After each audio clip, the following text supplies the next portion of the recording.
Hi everyone, welcome back to Uplifting PsychMP, the channel where we empower mental health professionals to thrive in their careers while caring for themselves and their patients. I'm Mia, I'm a PsychMP, and today I want to dive into a topic that's not only essential for a rewarding career, but also for maintaining your sanity, and that is boundaries. Setting and maintaining boundaries can be so challenging, especially for those of us who are in caregiving professions. But trust me, boundaries, it is the secret sauce. The secret sauce to having a fulfilling career, avoiding burnout, and providing the best care for your patients. So come on in, make yourself at home, grab your favorite beverage or snack, and let's get into it. Let's talk about why boundaries matter and how to implement them effectively. First, let's talk about why boundaries are so important. Number one, protecting your mental health. When we don't have boundaries, we risk overextending ourselves, leading to stress, exhaustion, and even compassion fatigue. Number two, enhancing patient care. Believe it or not, clear boundaries actually improve patient outcomes. When you're balanced and focused, you can give your best to those you serve. Having boundaries in place allows your member or your patient to know, hey, this person is, has boundaries. These are the expectations. I can do this, and they have a clear thought of what's going to happen, what the outcome will be, and they're willing to more so trust you, with the process when you have boundaries. If there's no boundaries, you might be losing some trust there. Number three, sustaining your career. Boundaries ensure you don't burn out. Oh my goodness. Helping you stay in this field for the long haul, if that's what you choose to. And let's face it, the world needs more passionate PsychMPs like us. Now, let's talk about some common scenarios where boundaries can blur in our profession. Number one, hate to say it, but overworking. Taking on too many shifts or patients, thinking you can do it all. Number two, answering calls or emails after hours. This can quickly erode your personal life. Number three, emotional overinvestment. Feeling overly responsible for patients and their outcomes can drain you emotionally.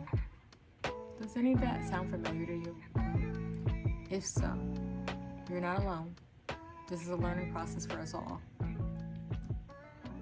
So, how do we set and maintain boundaries? Let's talk about some practical ways to establish healthy boundaries. Number one, define your non-negotiables. Decide what's most important to you. For example, you might say committing to no work emails after 6 p.m. or taking 15-minute mindfulness break. Number two, communicate clearly. Be upfront with colleagues and patients about your limits in a kind and firm manner. For example, I'll get back to you during next office hours. So something might be requested of you, and you are setting boundaries by saying, hey, I can't get to you now, but I definitely will get back to you during the next time office hours is, whether it's tomorrow or the day after. So they kind of have a clear indication of, when you will get back to them. And you, at that point, need to keep your word and follow up with them during next visit, office hours. So that kind of gives a clear communication, and they know, hey, I can depend on this person, to communicate clearly with me and in a timely manner. So you're setting a time frame, and you're letting them know, hey, I'm not going to get back to you today. I'm not going to have this completed today, but I will get back to you during next office hours. So you're letting them know what you can't do, but what you will do, and it's reasonable. Number three, learning to say no. remembering no is a complete sentence. That's it. No, period. Right? No, period. That's it. It's a complete sentence. It's okay to decline work if it compromises your well-being. Again, I'll say it again. No is a complete sentence. It is okay to decline something that is going to compromise your well-being. And this goes for work, your personal life, whatever it is. If you know that it's going to compromise how you feel, what you're doing, increase stress, it is okay to decline. And you don't really need an explanation. Number 4, building a routine. Having a consistent work schedule is going to help set expectations for everyone, including yourself. So your patients will know, okay, this is not when she works. I'm not gonna, I'll reach out to her, but she's probably not going to, get back to me because those are not her work hours. And also for you, that gives you the opportunity to say, hey, this is when I work. This is the time I have free. Let me put in time for self-care. So number 5, practice self-care. I'll say this more than once so that you can hear me very clearly. You cannot pour from an empty cup. Again, you cannot pour from an empty cup. It's just not reasonable. It's not rational. So take time to recharge, whether that means reading, exercising, spending time with friends or loved ones, watching a funny film, whatever you do that makes you feel like you're practicing self-care and you're recharging your battery, do it, and do it unapologetically. So I'll be honest, I've had my own struggles with boundaries, very much so. Early in my career and still today, I thought saying yes to everything made me a better clinician. But over time, I realized that always being available wasn't helpful to me or my patients.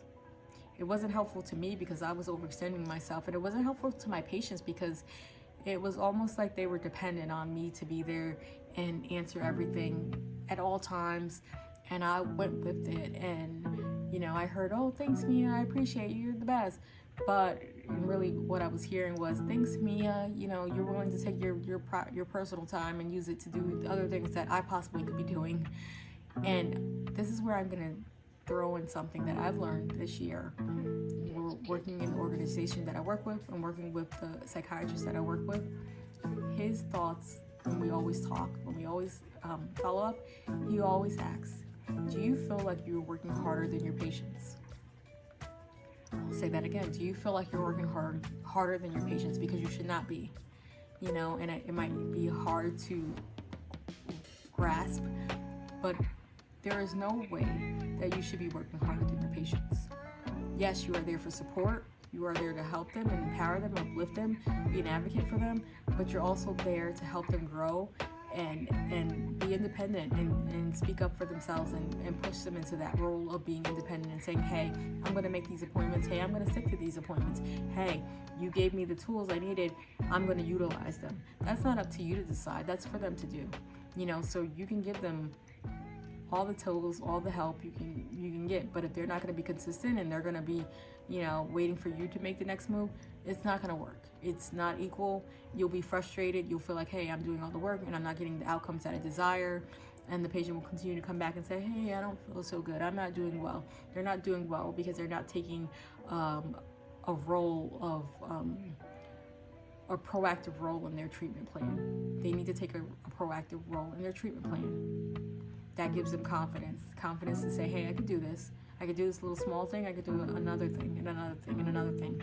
As they start to gradually see improvement, they feel better, you feel better. You feel like, hey, I don't have to do everything for them. And they feel like, hey, I can do these things. I can advocate for myself, right? So I learned that I found a deeper satisfaction in work when I learned that, hey, there's so much importance to setting limits. So remember, boundaries is not a barrier. Don't look at it as punitive or a barrier. They're bridges to healthier, happier careers and lives. Without boundaries, there's chaos. Let's be real, there's chaos. When there's no boundaries, there's chaos. We mean well. We want to go above and beyond for people, but sometimes we do have to say, no, I can't do it. again, no is a full sentence. No explanation needed. If you choose to give an explanation, that's your choice.